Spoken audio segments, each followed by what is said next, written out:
விளையாட்டுக்கணும் சாமி பாட்டு ஒன்று போடக்கூடாது. யார்கிட்டும் ஃபோன் இல்லை. அப்பா வந்துட்டாரா?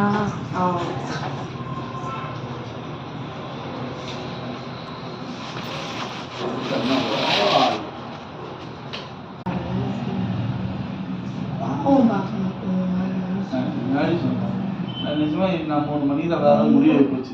நானும் பார்த்தா நீ வந்துட்டு நான் 12 மணிக்குள்ள போட்டோம்னா நீ யார் ரொம்ப நீ மறு சொல்ல நான் காலையில் இறங்கியிருப்பேன். இந்த 9:10 வந்து நீ யார் ரொம்ப இருக்க ஆரம்பிச்ச முதல் பார்ப்புமே எல்லாமே மாறி போச்சு.